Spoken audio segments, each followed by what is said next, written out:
I want to enjoy my life and not come out at 10 o'clock in the morning and hit in the heat for like 4 hours. For me, I feel that I still have some competitive tennis left in me, which is why I'm here, and I enjoy the struggle. Competition, I miss walking on the court, I miss that feeling of winning, even the struggle of losing sometimes. It's just all that, like it's just part of who I am. I feel that I still have some of it left in me.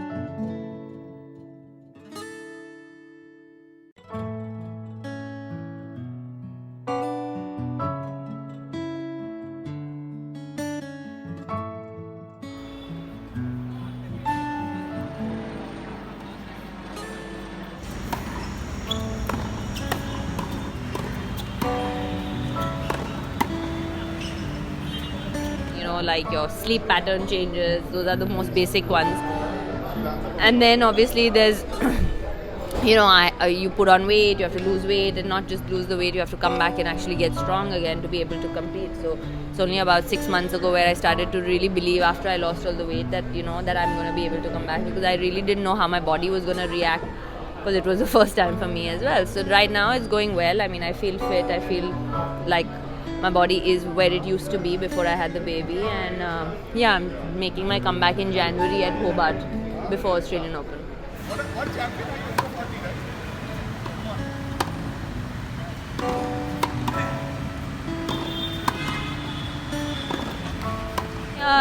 I think for the but I wasn't really thinking about it as much, so to say. I mean, I thought that maybe at some point, if my body does allow me, I will come back.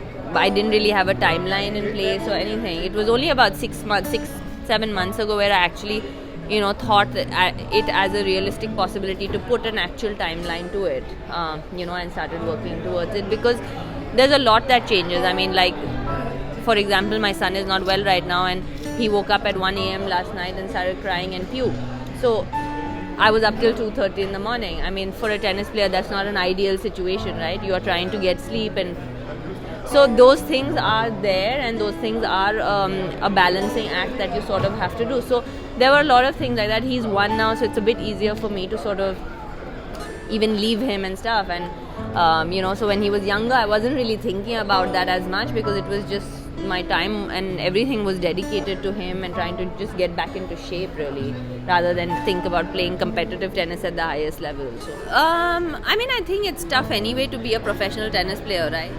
Like I said, it's a bit of a unknown territory, and I think that's what probably is the hardest part, because you don't know that when you train, will your body react? How will it react? Will it react to training the same way that you used to? Will you recover the same way that you used to? Or will you be able to train the same way that you used to? So there are a lot of ifs and buts that are going on in your mind. So that's the only kind of struggle that I had psychologically, because I'm a bit of a control freak, so I like to know what's happening, and I had no idea how it's going to be. And then in the middle of all this, about 3 months ago, I got this chikungunya. I got a virus called chikungunya, which is from mosquitoes. So that was a bit of a setback, because for 2 weeks I was really sick, and now you still have joint pains, and I have a left wrist pain out of the blue because of this virus, and it can last up to 3 months to 1 year. 3 months ago? Yeah, it was 3 months ago, and I still have that pain in my wrist, So, so these are things, I don't know, maybe I'm not recovering as well.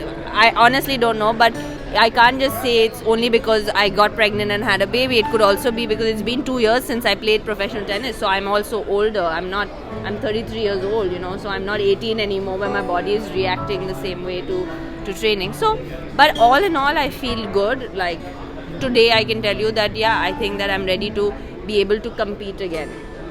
Of course, it'll take me some time to get back to maybe the level that I was playing, but I think that it's a good start for me to feel good physically.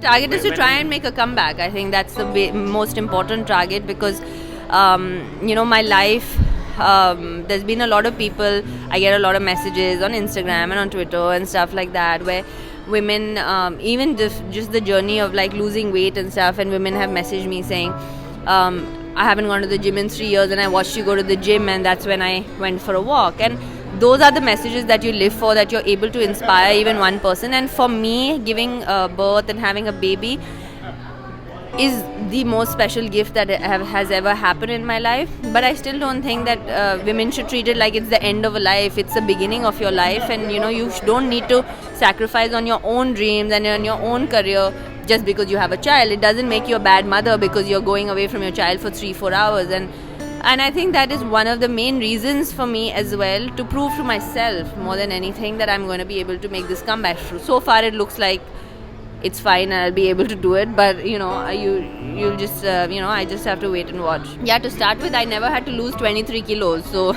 I had to do a lot of cardio, and I was always fit in my life. All my life I was a fit person, I was a healthy person, and I put 23 kilos and I lost 26 kilos.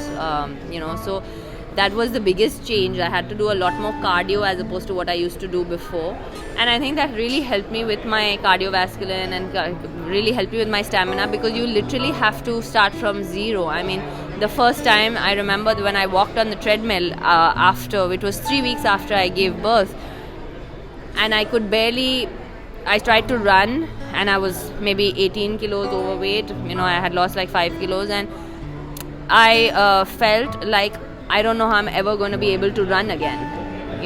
That's how you literally start from ground zero. Your body goes, your muscle goes, your muscle tone goes.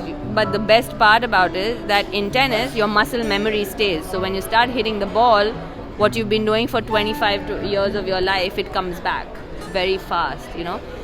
For me, the bigger struggle was to get my body back in shape rather than the tennis.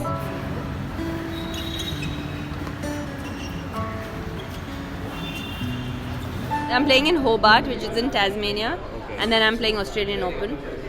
I'm planning to play a tournament in Mumbai actually, which is like a $25,000 next month in December, but I'm 50-50 about it. Let's see how my wrist behaves, and also my sister's getting married, so it's right after the wedding, so I don't know, I'll be missing a few days of practice here and there, so we'll see, but Hobart and Australian Open for sure.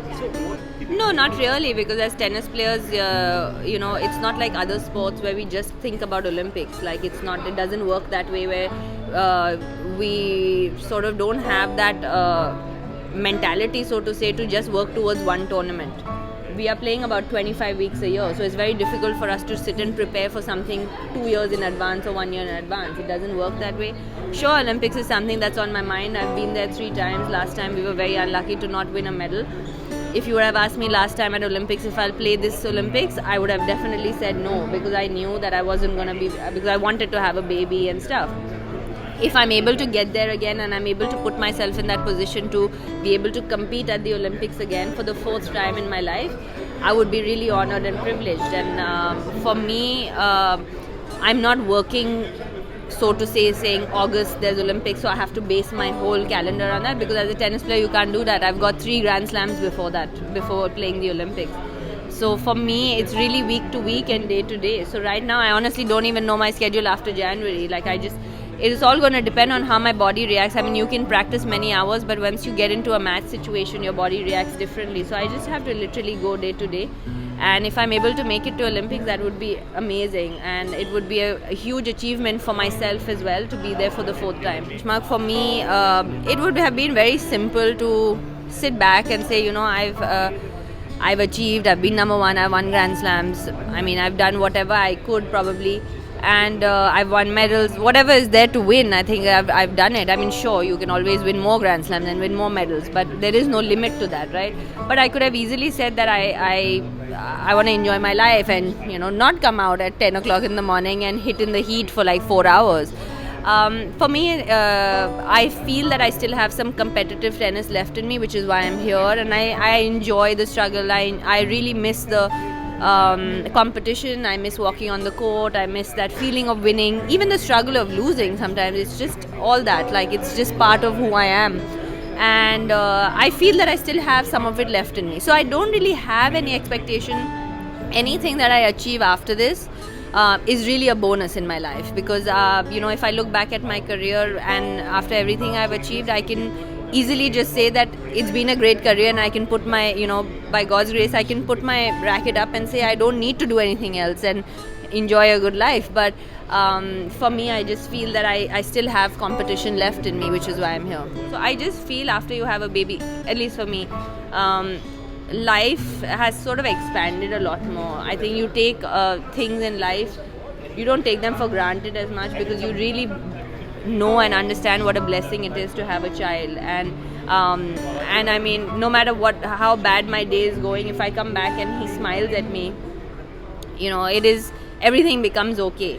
And I think that once you become mothers, and I think as mothers it's a little bit more of that connect, because you spend so much time. So when I'm when I actually, this tennis player called Tatiana Golovin, I don't know if you remember her, she's also had 2 kids, and she messaged me this morning, it's funny you asked that, saying, oh, it's so amazing that we're all coming back, and she's making a comeback as well. So there's a lot of mothers, and I feel that everybody can connect on that emotional level with each other, knowing that the struggle that they've been through, not just the struggle of being a professional tennis player and having a baby, but also the whole pregnancy process and coming back from it. I mean, it takes a lot out of you. It takes a lot out of you. No, I think that the message that I like to give kids who are playing tennis is to actually enjoy it, because if you're not enjoying it, there's no point in doing it. And I think somewhere in the process of trying to become good and trying to become a champion, the parents and the kids forget that actually you're doing it, the real reason you're doing it is because you love the game. It's not for the money or for the fame or all that. You have to play sport because you love it, and only then you can get good at it. I truly believe that. I believe that if I don't enjoy hitting a forehand today, I won't be good at it. And that's how I've gone about my life and about my career. So that's what I tell kids, like, if you don't feel like practicing today, don't come to the court because your parent has forced you to, but because that's when you will really know if you really do love what you're doing or not. So nothing, I'm not expecting anything out of him. He can do whatever he wants. I say no to tennis, and his father says no to cricket, so that leaves us with another sport. No, I mean, we don't really care. He can do whatever he wants, and he's got I'm hoping he'll have some sport gene in him, so I don't know, maybe he'll play another sport, maybe a golf or something. We'll see.